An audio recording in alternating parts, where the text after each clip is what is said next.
সেটার জন্য আমি আন্তরিকভাবে দুঃখিত এবং আমি মনে প্রাণে আপনাদের সবার কাছে আমি দুঃখ প্রকাশ করছি। উপর একটি নাটক রক্ষণশীল সমাজের তোপের মুখে পড়েছে। ফলে 24 ঘন্টারও কম সময়ের ব্যবধানে তা ইউটিউব থেকে সরিয়ে নিয়েছে প্রযোজনা প্রতিষ্ঠান। দুঃখ প্রকাশ করেছে পৃষ্ঠপোষক ওয়ালটন। এমনকি যাদের সঙ্গে নাটকের স্পন্সরের বিষয়ে চুক্তি হয়েছিল সেই বিজ্ঞাপনী প্রতিষ্ঠান লোকাল বাস এন্টারটেইনমেন্টকে আইনি নোটিশও পাঠিয়েছে।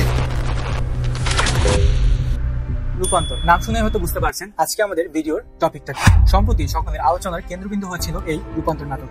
রূপান্তরের বিরুদ্ধে দর্শকরা নেট দুনিয়ে তুলেছে বয়কটের ঝড়। ইউটিউবে রিলিজ হওয়ার 24 ঘন্টার মধ্যেই ইউটিউব থেকে ডিলিট করে দেওয়া হয়েছিল। এখন কথা হচ্ছে কেন নাটকটি বয়কটের তোপের মুখে পড়েছে। দর্শকরা যা বুঝে নাটকটি বয়কট করেছিল তা কি আদৌ ঘটেছিল? নাটকের স্টোরির সাথে নামটির কি কোনো মিল ছিল? এই নাটকটি আমাদের সমাজকে কিভাবে প্রভাবিত করতে পারে, আজকে এই বিষয় নিয়ে থাকছে আমাদের ভিডিও। আমি রিয়াদ, আপনারা দেখছেন টেক অক্টোপাস। চলুন তাহলে শুরু করা যাক। প্রথমে আমরা জেনে নিই রূপান্তর নাটকের মূল স্টোরি কি ছিল। রূপান্তর নাটকের মূল চরিত্রে অভিনয় করেছিল ছোট পর্দার নায়ক জোভান। নাটকে দেখানো হয় ছোট থাকতেই নায়ক একটি ট্রেন দুর্ঘটনায় তার মা বাবাকে হারায়, কিন্তু সৌভাগ্যবশত নায়ক সেই দুর্ঘটনা থেকে বেঁচে যায়। বড় হয় এক শিশু সন্তান। নায়ক জানে না সে আসলে কে, সে কি মুসলিম নাকি হিন্দু, কি তার পরিচয়। তবে বড় হতে হতে নায়ক নিজের মধ্যে মেইলি ব্যাপার খেয়াল করা শুরু করে। তাই সে নিজেকে সমাজ থেকে গুটিয়ে নিয়ে চিত্রশিল্পে মনোযোগ দেওয়া শুরু করে দেয়। নাটকে তাকে বিভিন্ন সময় বিভিন্ন মানুষের পোর্ট্রেট আঁকতে দেখা গিয়েছে। ঘটনাক্রমে তিনি নাটকের আরেকটি চরিত্র রিমঝিমের পোর্ট্রেট আঁকেন। রিমঝিমের তার একটা পোর্ট্রেট খুবই ভালো লাগে, আর সেই শিল্পীর সাথে তার দেখা করার খুব ইচ্ছা জাগে। এক পর্যায়ে তিনি শিল্পী নায়ককে খুঁজে বের করতে সক্ষম হন এবং তার সাথে দেখা করেন। নায়কের নারী শুধু বেশভূষা দেখে রিমঝিম কিছুটা অবাক হয়ে যায়। তবে নায়িকার কাছে নায়কের বেশভূষায় কিছুটা অবাক লাগলেও পরবর্তীতে নায়িকা কিন্তু নায়কের প্রেমে পড়ে যায়। তারা পারিবারিকভাবে নায়কের কাছে বিয়ের প্রস্তাব করে, কিন্তু নায়ক সরাসরি তাকে না করে দেয়। তবে রিমঝিম জানিয়ে দেয় সে যদি বিয়ে করে তাহলে নায়ক কি করবে। শেষে এক চিকিৎসকের মাধ্যমে জানানো হয় নায়ক একটি হরমোনজনিত সমস্যায় আক্রান্ত। চিকিৎসকের ভাষায় তিনি ডিসঅর্ডার অফ সেক্স ডেভেলপমেন্টে ভুগছেন। নাটকে চিকিৎসকের ভাষ্যমতে নায়ক হচ্ছে জেনেটিক্যালি একজন। শুরুতে তার মেলি হরমোন বিকশিত না হলেও পরবর্তীতে তা বিকশিত হতে থাকে। অর্থাৎ নায়ক যদিও একজন ছেলে, কিন্তু সে আসলে একজন নায়ক। মূলত নাটকের স্টোরি ছিল এটি। তবে দর্শকদের দাবি এই নাটকের মাধ্যমে ট্রান্সজেন্ডারকে সমাজের মধ্যে নর্মালাইজ করা হচ্ছে। তাই তারা নাটকের নায়ক এমনকি নাটকের স্পন্সর ওয়ালটনকেও বয়কট করা শুরু করে।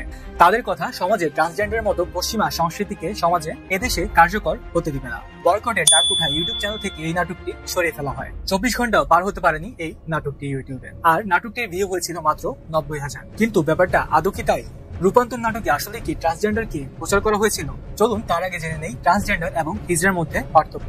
হিজড়া বলতে বোঝায় ওই সকল ব্যক্তিদের যারা জন্মের সময় ছেলে কিংবা মেয়ে হয়ে জন্মায়, কিন্তু পরবর্তীতে তাদের মধ্যে অন্য বৈশিষ্ট্য দেখা যায়। অর্থাৎ এদের মধ্যে ছেলে অথবা মেয়ে দুজনেরই কিন্তু বৈশিষ্ট্য থাকে। চিকিৎসকদের ভাষায় এই সমস্যা ডিসঅর্ডার অফ সেক্স ডেভেলপমেন্ট বলা হয়। আর ট্রান্সজেন্ডার বলতে সেই সকল ব্যক্তিদেরকে বোঝায় যারা ছেলে কিংবা মেয়ে হওয়া সত্ত্বেও নিজেদেরকে অপোজিট জেন্ডার মনে করা শুরু করে। অর্থাৎ মনে করুন কেউ একজন ছেলে হয়ে জন্মগ্রহণ করেছে, কিন্তু তার মধ্যে কোনো ধরনের মেয়ের কোনো স্বভাব চরিত্রই দেখা যাচ্ছে না। এরপরেও সে কিন্তু নিজেকে মনে মনে মেয়ে দাবি করছে। এমনকি সে নিজে চাইলে চিকিৎসা করেও তা পরিবর্তন করার চেষ্টা করছে। অনেক সময় এমনও হয় যে অপারেশন করে তারা নিজেদের জেন্ডারকে পরিবর্তন করে ফেলে। এই ডিফারেন্স থেকে আমরা বুঝতে পারছি রূপান্তর নাটকটি মূলত হিজড়াদেরকে নিয়ে, যেহেতু এখানে নায়কের ডিসঅর্ডার অফ সেক্স ডেভেলপমেন্টকে নিয়ে কথা বলা হয়েছে এবং সে ছোট থেকে জানতো না তার কি সমস্যা। তবে তাই বলে কি নাটকটি কি সব দিক থেকে পারফেক্ট? নাটকের শিরোনাম ছিল রূপান্তর। রূপান্তর বলতে বোঝানো হয় একটি বিষয় থেকে অন্য বিষয় রূপান্তরিত করা।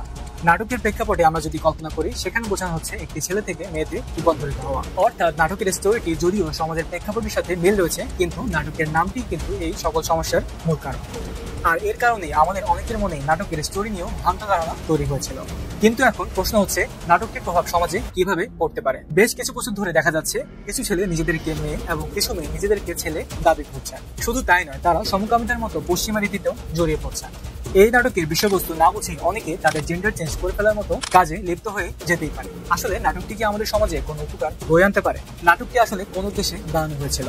আদৌ কি এর পিছনে কোনো ভালো উদ্দেশ্য ছিল, নাকি বর্তমানে ট্রান্সজেন্ডার এই বিষয়টি আমাদের সমসাময়িকভাবে সবার আলোচনায় থাকার কারণে এই নাটকটি বানানো হয়েছিল, নাকি ট্রান্সজেন্ডার ইস্যুটিকে প্ররোচনা দেওয়াই নির্মাতাদের মূল উদ্দেশ্য ছিল?